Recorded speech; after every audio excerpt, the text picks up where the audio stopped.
दिल्ली का पास इलाका बसंत कुंज, एक खुशहाल परिवार और फिर एक रात ऐसा रहस्य जिसने पूरे शहर को हिलाकर रख दिया। एक घर, यहाँ 3 मौतें हुई, लेकिन सवाल ये था रोही कहाँ गई, और जब मिली तो उसकी कहानी ने हर किसी को सुन कर दिया। क्या ये सिर्फ एक हत्या का मामला था या फिर कुछ ऐसा जो इंसानी समझ से परे है। तैयार हो जाइए एक ऐसे केस को सुनने के लिए जिसने पुलिस को भी सोचने पर मजबूर कर दिया। साल 2017, दिल्ली का पास इलाका बसंत कुंज, जहां रहने वाले राघव मेहरा अपनी पत्नी और 6 साल की बेटी के साथ खुशहाल जिंदगी बिता रहे थे। लेकिन एक रात कुछ ऐसा हुआ जिसने पूरे शहर को हिलाकर रख दिया। 6 अक्टूबर की रात राघव अपनी पत्नी कोमल और बेटी रोही के साथ घर पर ही थे। सीसीटीवी फुटेज के मुताबिक रात 11:30 बजे उन्होंने दरवाजा बंद किया और सब सोने चले गए। लेकिन अगली सुबह जब दूध वाला आया तो दरवाजा खुला हुआ था। अंदर का नजारा रोंगटे खड़े कर देने वाला था। राघव बाथरूम में मरा पड़ा था, कोमल का शरीर ड्राइंग रूम में था और रोही का कोई पता नहीं था। पुलिस को घर में किसी तरह की जबरदस्ती या घुसपैठ के निशान नहीं मिले। ऐसा लग रहा था कि कातिल उन्हीं में से कोई था या फिर कोई बहुत ही करीबी। लेकिन सवाल ये था कि रोही कहाँ गई। पड़ोसियों ने बताया कि उन्होंने रात में किसी की चीख सुनी थी, लेकिन सोचा कि कोई फिल्म देख रहा होगा। घर में मौजूद एक दीवार पर किसी बच्चे की उल्टी लिखावट में लिखा था, पापा ने कहा था छुप जाओ। रहस्य और भी गहरा हो गया। घर के सीसीटीवी फुटेज की जांच करने पर पता चला कि रात 2:45 बजे घर से कोई बाहर नहीं निकला। फिर रोही कैसे गायब हुई? पुलिस ने जब राघव की कॉल डिटेल निकाली तो एक नंबर बार बार दिख रहा था, एक टैरो कार्ड रीडर का। टैरो कार्ड रीडर एक बुढ़ी औरत निकली जो कह रही थी कि उसने राघव को चेतावनी दी थी कि तुम्हारे घर में कोई है जो इस दुनिया का नहीं है, उसे छूने की कोशिश मत करना। पुलिस को ये बातें बकवास लगी, लेकिन फिर एक चौंकाने वाला सुराग मिला। रोही का कमरा चेक करने पर वहां रखे एक खिलौने के अंदर में से एक पुराना कटा फटा डायरी का पन्ना मिला। उस पर लिखा था, मैं रोही नहीं हूँ, मैं वो हूँ जिसे तुमने छुआ था और मैं अब तुम्हें छू लूंगी।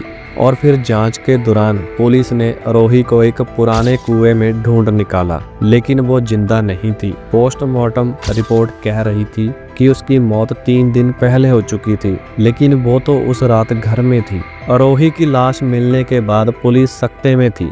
पोस्टमार्टम रिपोर्ट ने सभी को चौंका दिया। रोही की मौत 3 दिन पहले हो चुकी थी, लेकिन वो तो उसी रात घर में थी जब उसके माता पिता मारे गए थे। पुलिस ने आखिरी बार घर की गहराई से तलाशी लेने का फैसला किया। फोरेंसिक टीम ने हर चीज को दोबारा परखा और फिर एक बेहद अजीब चीज सामने आई। राघव के मोबाइल की आखिरी रिकॉर्डिंग में हल्की हल्की आवाजें थी। आवाज को क्लियर करने के बाद जो सुना गया उसने सभी के रोंगटे खड़े कर दिए। रात 2:30 बजे की रिकॉर्डिंग में एक धीमी लेकिन तीखी फुसफुसाहट थी, पापा मैंने कहा था ना छुप जाओ। फिर कुछ फर्नीचर खिसकने की आवाज आई। उसके बाद सब शांत। कुछ सेकंड बाद कोमल की चीख सुनाई दी, राघव ये रोही नहीं है। इसके बाद की आवाज सुनकर पुलिस वालों ने हेडफोन फेंक दिए। रिकॉर्डिंग में कुछ ऐसा हंस रहा था जो इंसानी आवाज नहीं थी। बंद दरवाजे के पीछे क्या हुआ था,